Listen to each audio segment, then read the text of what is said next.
research, the myeloma-related research is really quite impressive, and I know it's expensive.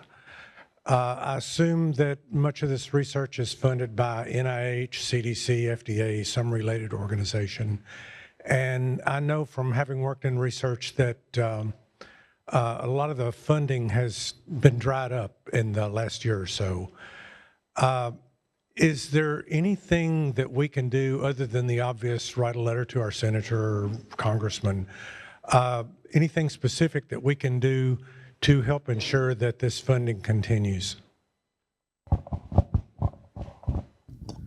I know this is a little out of your field of expertise, but Mark, you want to take that since you work in a traditional NIH-funded institution? Yeah. So at my center, we depend a lot on the funding from the NIH. It not only funds the studies, but it funds the support for all of the people that work on those studies at the centers, and a lot of people don't understand that. In myeloma, there is a good amount of philanthropic support for research as well. There's a big interest there, but by far the majority of research money comes from the NIH. So when there's freezes on funding, that hurts the centers that do the research, not just the specific studies, but the center itself. It kind of, this last year, kind of shut down our center from performing, some studies and opening new research studies.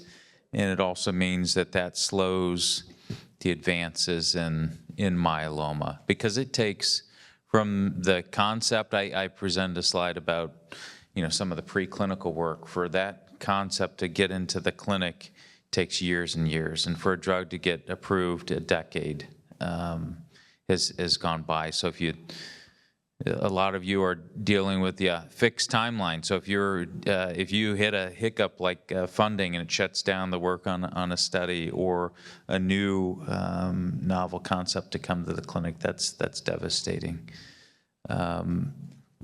So there's a direct impact at the patient level for some studies, but also overall systemic effect on academics and research, and then trying to get new scientists involved in research. A lot of that funding comes from the NIH. Thank you for the question. If I may, I'll just add, so 2 years ago I had a chance to go as a part of ASH activities to the Capitol and advocate, with... You want to say what ASH is? Oh, thank you, yes. ASH stands for American Society of Hematology. So we have various organizations. ASCO is another big one, American Society of Clinical Oncology.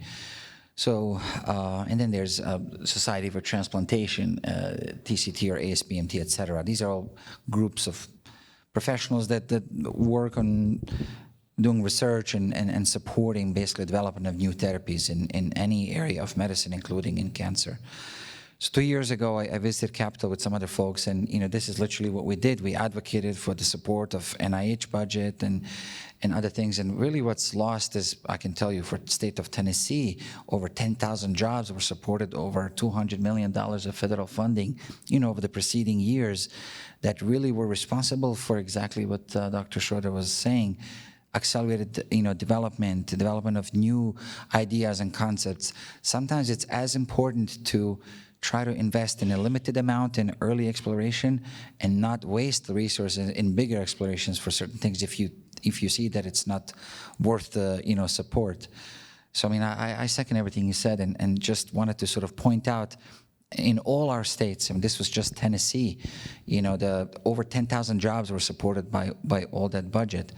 So this really impacts, bottom line of people's, livelihoods, but more importantly, and most importantly, patients. A huge amount of research is really put on hold. So the hope is that exactly through philanthropic efforts and, support from the industry partners, which is always generous, we try to find ways to be creative and work on studies still. I think the second part of the question, though, was how do we, or how do you advocate for yourselves which I think that some of these organizations, ASH has advocacy groups that'll go to the Capitol, and obviously you can write your representatives and advocate for continued funding for research. Yeah, hi, again. So many patients that I've spoken to spend a lot of time complaining about their doctor, or their receptionist of the doctor, or the parking, or the food, or the this, or the that.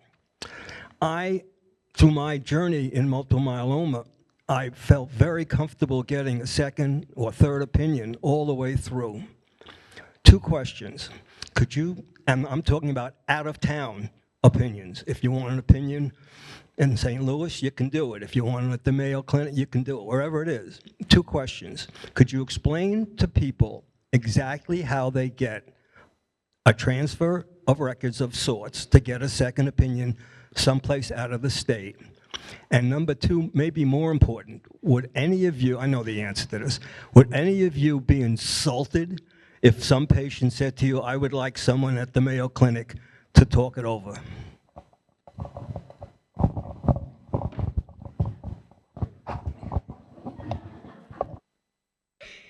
So I was going to say, I did my advanced fellowship in Mayo Clinic, and majority of the patients will already come with 6 opinions, right, at bare minimum. So to answer the second part of the question first, I don't think it's about the doctor, it's about the patient. So we should not, and we will not feel offended if the patient asks for a second opinion. The first part of the question is, how do we navigate this, right? So at the end of the day, patients have to be comfortable with the treatment plan that's being made, and they have every right to explore every avenue that's available to them. So we do encourage getting second opinions. And if I see, just personally from me, when I explain something to the patient, and if I see they're a little hesitant, I always ask, do you want to talk to somebody else? Do you think that would help making your decision-making process a little easier? And I have arranged for second opinions, and I'm sure all of us have. So the way to navigate that is, one, of course, the logistics of it, right? Are the patients willing to travel out of state to go get a second opinion? 2, now with the televisits picked up after COVID, that's a little encouraging in that way that we are able to send the medical records over, set up a televisit for a second opinion with a different faculty of their interest. Or sometimes they ask for recommendations, and we are more than happy to provide recommendations for which provider in which city or town they want to get opinion on. So, yeah, I completely agree with Dr. Ravi. And the myeloma, I was having lunch with a few of you I know at the table, and really described that the myeloma physician community is actually very small. We all know each other. We're all a pretty tight-knit group. That's how I think how progress is being made in the field, because we all work together. And so, everyone on this stage, we all know each other very well. If Dr. Beljevic has a treatment option across the street at Vanderbilt that I think would be beneficial for a patient, by all means, I would want to refer a patient to Dr. Beljevic and vice versa. And so I think this is our interest, is to help patients to get to the access to the best therapies that are available. And so I think this is near and dear to our hearts on the stage. Yeah, I 100%. I have already referred actually to Dr. Lee for second opinion when I encouraged my patients to go and talk to someone else. And some of my patients in the audience, and they can attest to that, some of them are already getting therapies in other states because that's what they liked, and I still take care of them. So I don't have a problem with that. The one thing that I really just try to make sure is when people want to get second opinion, that they get it somewhere high quality with providers that really see the volume of myeloma patients, rather than getting an opinion, for example, from a community providers who I admire. I don't know if I could treat everything, but when you change your brakes in your car, you don't go to a shop that changes 5 brakes a year. You go to a shop that changes 500 or 1,000 brakes a year. So that's the point, and I really want to call out what Jenny and HealthTree Foundation is doing. It's really quite incredible. I mean, some of these options have really expanded even from the time that HealthTree was founded. look at the options that you have. You can put in your zip code and find your specialist in your neighborhood. Go see them. Go talk to them.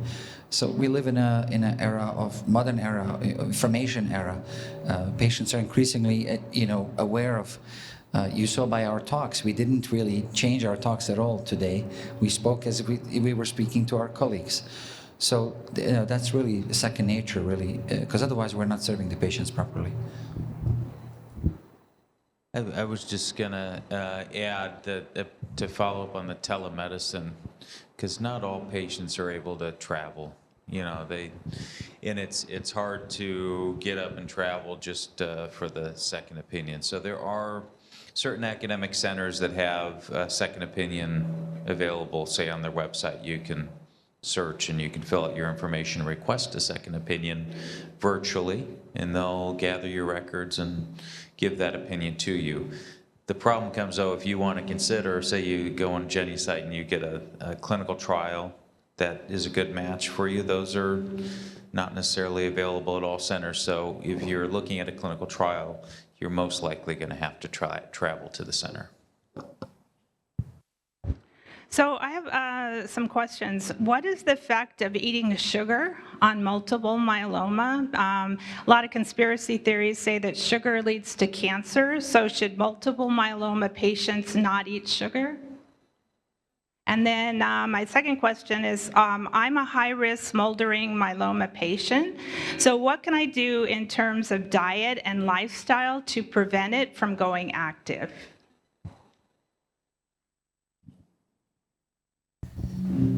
Sorry, there's a lot of feedback, so I might just, maybe I'll move actually, so that's maybe a little bit, yeah, sorry. So I tell patients in regards, that's a very common question, a very important question you ask about sugar and cancer. And I guess suffice to say that cancer does not feed on sugar per se. And so I would say that it's not necessarily that you have to cut out sugar from your diet because of the myeloma or other types of cancers. With that said, I tell patients that it's important to have a well-balanced diet, that you may want to be careful about sugar intake in the sense that you want to avoid other things like type 2 diabetes, or if you do have a history of type 2 diabetes, because invariably many of the myeloma treatments do involve steroids or dexamethasone, so we want to reduce the risk of having complications with high blood sugar. So there's a lot of, for good reason, myeloma patients are living longer and longer with the treatments because the treatments have come a long way. And so I think about it more in the terms of we want to have the myeloma do well from the treatments, but also make sure that all the other aspects of your health are in good shape, like cardiovascular, make sure you're watching for potential diabetes and things like that. So that's sort of my approach and perspective on it. I'm going to add that I don't think that diet really has anything to do with the risk of your developing myeloma or preventing progression or any of that. So please have a normal, healthy diet, and don't believe everything you see on WhatsApp. I would add, for smoldering myeloma and myeloma precursor states, there are some investigators who are interested in modifying diet to see if that can alter the progression to myeloma, like using a vegetarian diet, low in meats, type like that. So whether that alters your risk of progression from smoldering myeloma to multiple myeloma, I think is an unanswered question, though. Yeah, I would second everything that was said and say, so some of our colleagues, so Dr. Irvi Shah at Sloan Kettering is specifically focused on this question in myeloma, and she's already published some data that shows that high fiber diet, can be helpful and beneficial. Though, I mean, you can probably make that argument in general for anything. Cancer cells, like many other cells, when you think about where does energy come from and how do cells grow and survive, sugar is the easiest source of energy that can be metabolized and used for fuel. So, a lot of research has been put into this, and it's not. it is true that cancer cells also eat sugar, but we so far don't have evidence that starving yourself of sugar is going to help you, treat your myeloma better or reduce your risk of progression. And lastly, I mean, we had Iceland did amazing national-based study, right, where they looked at this, and they still, couldn't really find anything, particularly in a high fish diet, et cetera. So when I talk to my patients, I give them same advice that Dr. Lee said and Dr. Schroeder, just to, and Dr. Patawala, balanced diet and exercise and staying active. And I just had one more quick question about mRNA, because I know they were doing a lot of cancer research using mRNA, but I know those funds have been completely cut, apparently. Is that right? And how do you feel about that? How do you feel about mRNA research, and are there funds to continue that, or has it been eliminated? I personally think that it's still a very important area of research to explore in cancer and myeloma also specifically, and there are clinical trials ongoing looking at mRNA-based approaches, either as a vaccine or as actual therapy to potentially deliver novel drugs or new drugs with unique mechanisms of action, for instance, to patients. So I think it's important to keep an open mind, and I think it could be one potential type of therapy that could be useful, and time will tell as more data comes out.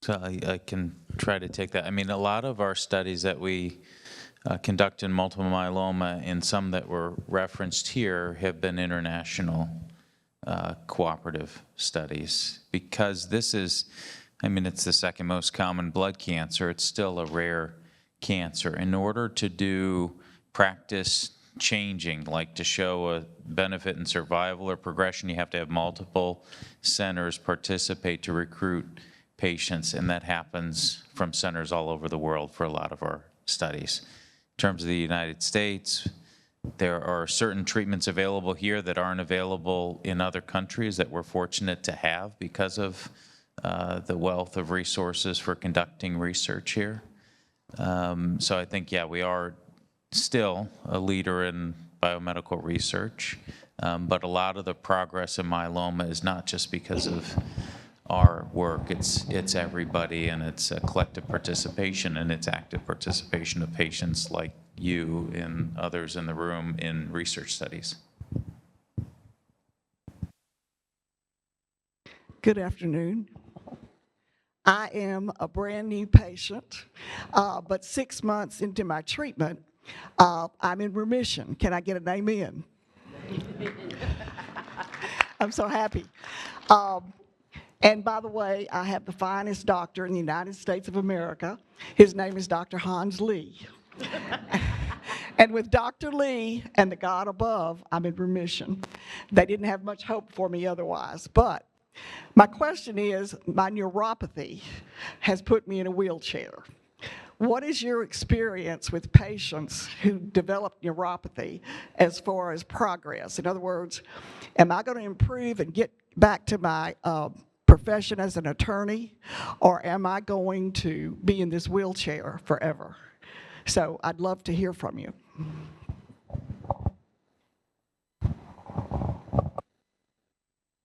I'll let someone else, you've already heard my thoughts. I'll let someone else answer.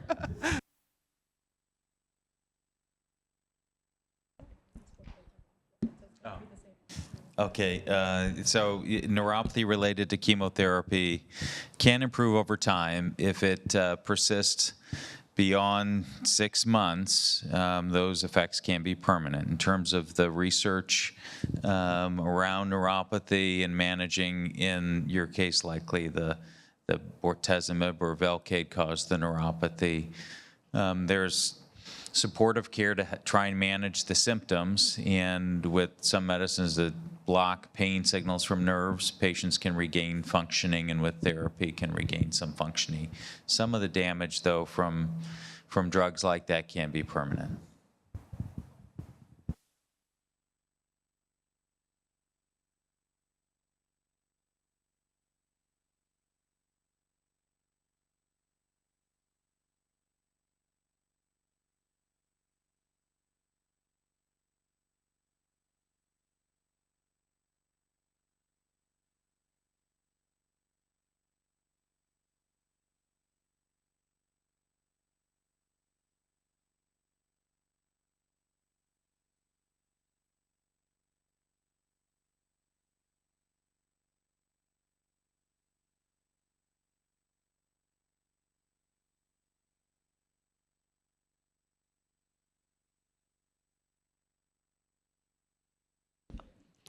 So fatigue is, more common side effect that we see with, especially with IMiD therapies. They've been reported, but can happen with any treatment in general.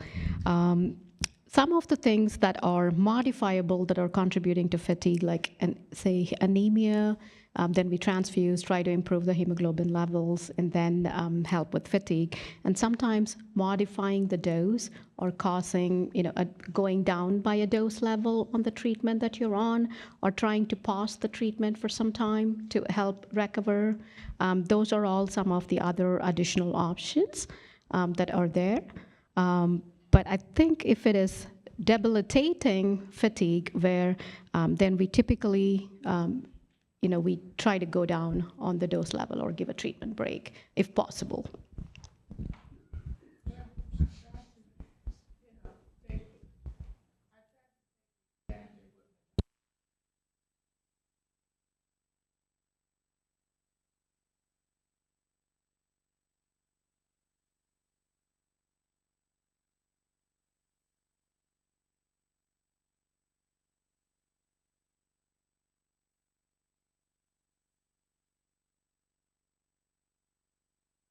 So are you not able to drink because of fatigue or because of altered taste? Or? Diarrhea. So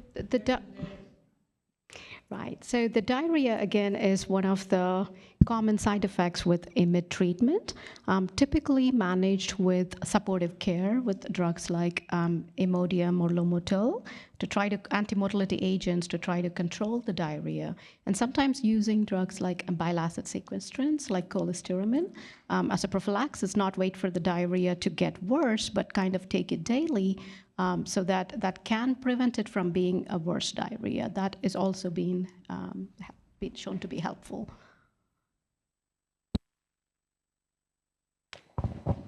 Thanks again. Okay, why not? The one good thing about myeloma is that it brought me closer to God. I don't pray to get me better. I pray that God will give me strength to get through whatever, and my wife, and my children, and my grandchildren. That is usually never discussed at any of these meetings. Sloan Kettering in New York has a psychiatric and behavioral science division when they assign therapists to cancer patients. I'd love to hear from you, because the American Medical Association has done a study which is really not scientific, where they took longevity and compared it to the patient's cancer outlook on life, their spirituality, their upbeat nature, and they did find that we live longer, but it's not very scientific. What do you tell your patients who are having a tough time dealing with cancer? And perhaps, what do you tell their husbands or wives who are having more of a tough time with dealing with our cancer? My faith is so strong today in handling my fear. I'm just not afraid of dying. Thank you.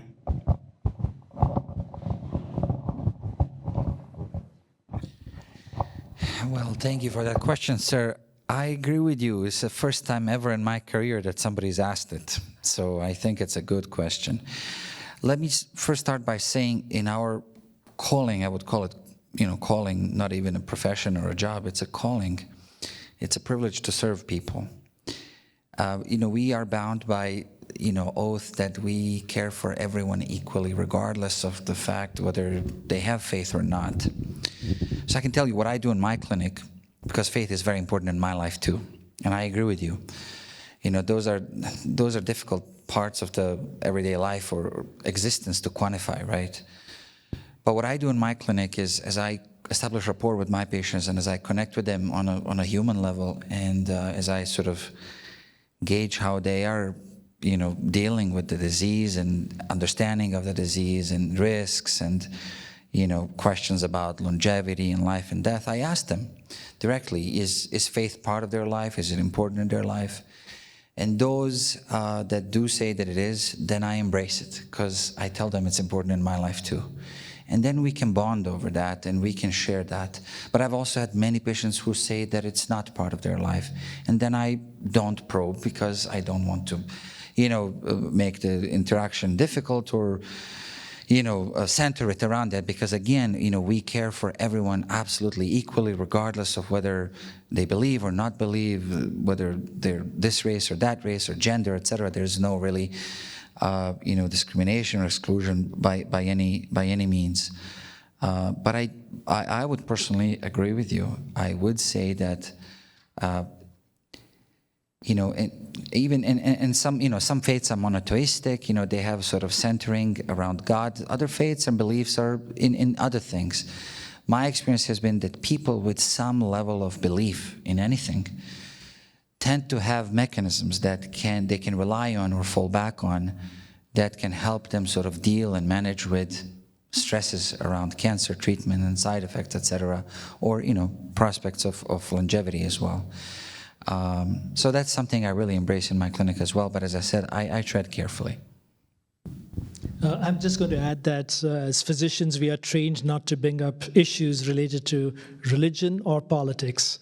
So if faith is critically important to you, and I'm sure it is for many of the people in the room, feel free to, initiate that conversation with your medical team. You will find the support you need.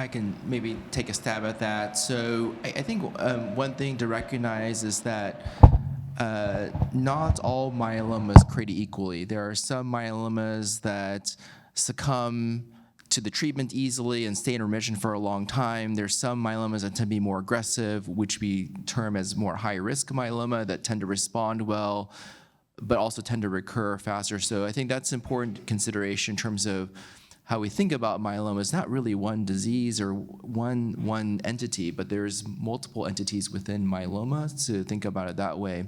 So every patient has an individual journey that might be different than the person next to you. And so when we think about the word remission versus cure, I think most of us think of remission as we've knocked down the myeloma. It's at really low levels. It's dormant. So it's the cells are dormant. They may still be there, but they're dormant. And so I think this is largely why we've mentioned for many years that myeloma is treatable. We can get into remission, but the word cure, which is sort of the next level, eradication, right? We've completely wiped out myeloma cells once and for all, forever.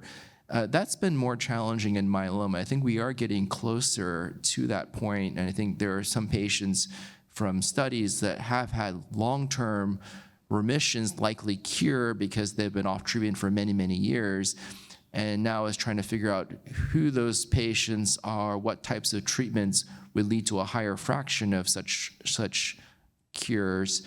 And this is, I think, the way of the future. But that's from a how we use the word remission versus cure. I think is the myeloma sort of dormant, kind of at a low level, versus completely eradicated. And I would just add to that, as we think about myeloma and we turn it into a more chronic disease where patients are in remission, the cancer is controlled, some of our goal is to prolong life, right? That's the ultimate goal. And prolong life to the average life expectancy is being approached in some patients with myeloma. There are lots of cancers that exist in a remission state or low level that patients die of other diseases, and that's the hope, I think, with myeloma. Even if you don't achieve a cure in this cancer, that we prolong life long enough that it hasn't shortened your life. Hi. I've been experiencing some problems with my teeth. Infection. I haven't heard a lot of people talk about all this, but I know it does exist. Could part of it be the myeloma, or is it just the chemo that's caused this? I've had to lose one. I may be losing another. I've already had another one. I mean, it's just daunting. And are implants off the table? Or, I mean, what do you think about having implants? Anybody?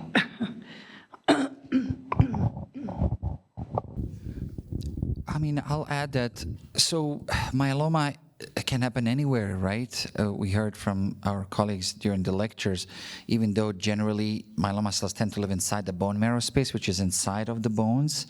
So that by definition, from head tip to the toe, jaw area, skull area, certainly very common, place where we see lytic destructive lesions of myeloma. So it's not impossible to have disease that's impacting, how the teeth integrity is and jaw integrity. Important thing to keep in mind is some of the medicines that we use to support bone health in myeloma can cause things like osteonecrosis of the jaw, or ONJ. So things like Zometa, denosumab, pamidronate, and things like that. So, I would, discuss with your provider closely and try to ensure that what you're experiencing is not necessarily related around those things, because those are specific side effects that need to be addressed. For example, you would have to be taken off those bone builders because things can really escalate and get worse to the point that sometimes morbid surgeries need to be done to remove the rotting parts of the bone. The rest of the myeloma medicines and drugs the treatment drugs don't necessarily, cause these types of things. So, obviously having a good oral hygiene and care is also valuable. And to your last question, implants are not off the table, but if you have been receiving these bone builders, that's very important, because if you do want to have, so you would have to have a drilling in your jaws, right, to fix those implants. So that's risk that's associated with those complications, ONJ complications. So I tell my patients at least 8 weeks from the last dose of bone builder, if they need to have root canals or implants, and then additional 8 weeks after that to try to minimize the risk of these things happening. And even then, it's not a guarantee.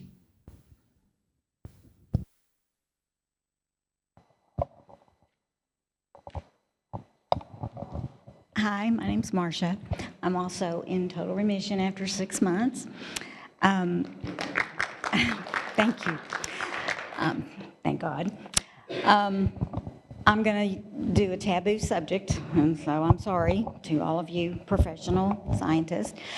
I have never used drugs throughout my life, but in the last 10 years, I have experienced some benefits from CBD.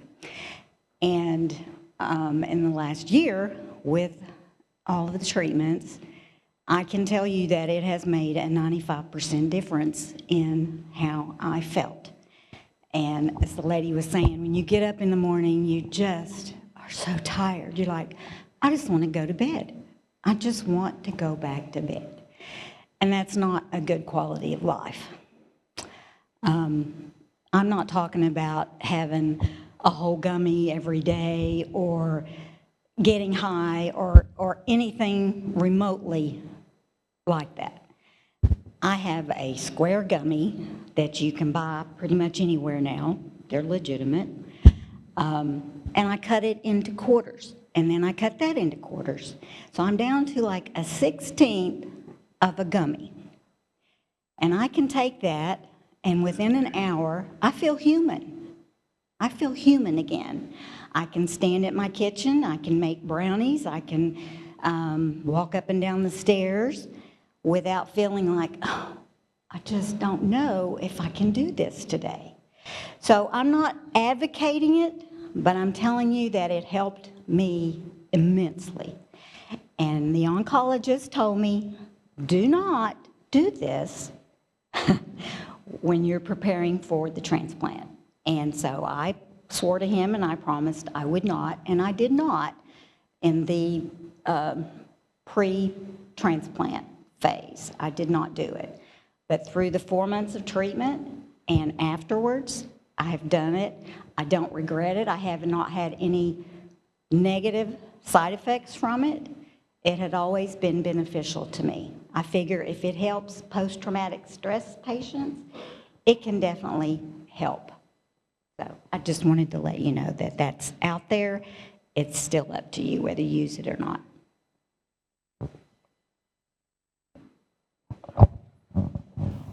Great. Thank you for sharing.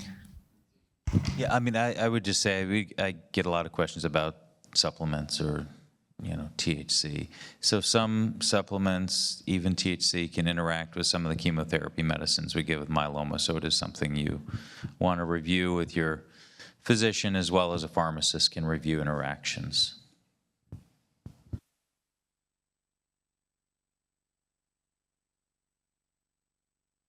All right, we have about 5 more minutes left for questions.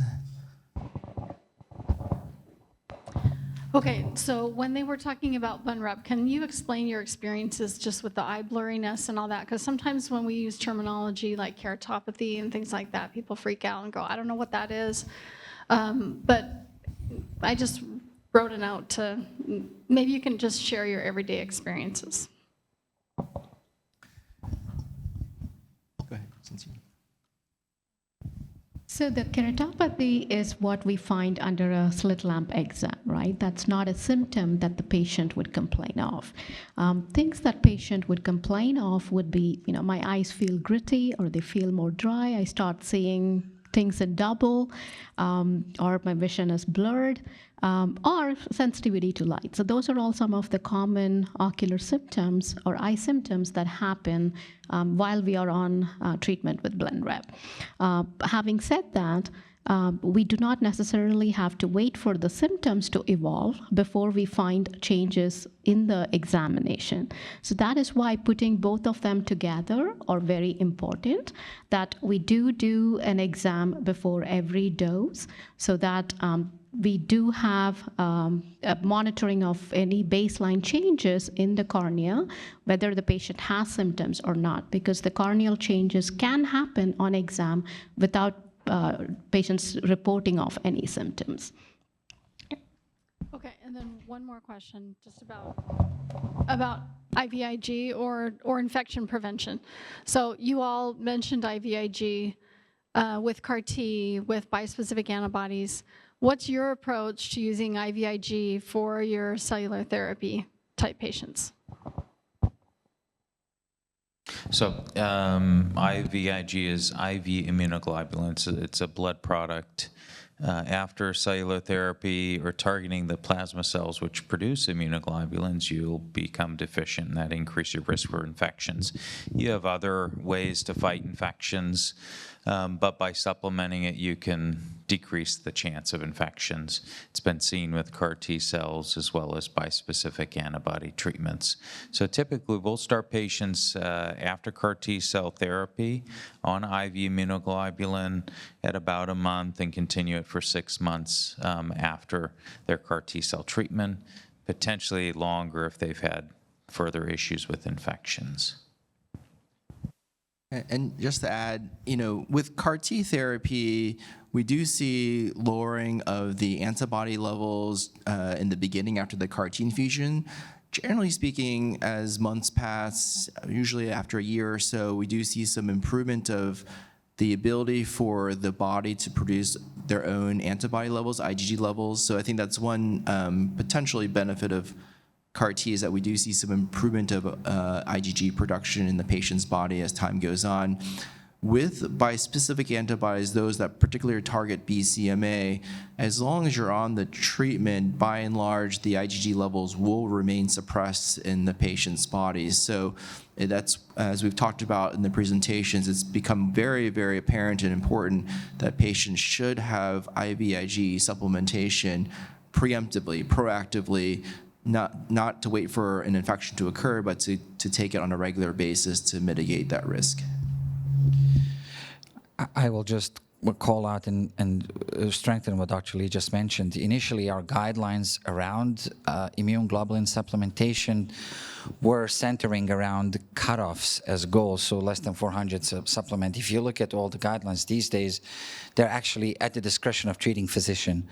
So since we're dealing with very powerful therapies, which are T-cell redirecting, CAR-T included, bispecifics included, and actually sometimes even daratumumab or CD38 monoclonal antibody patients, I've had several in my practice that are just on Darylin maintenance, for example, and their IgG level is really low. So it's even possible outside these treatments. It's important to be vigilant. It's important to supplement appropriately.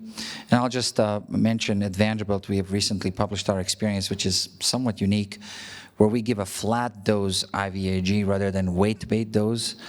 And I think this might become relevant down the line because these therapies are so much present right now and they're expanding even more. And IVIG is, I expect, going to become a critical resource.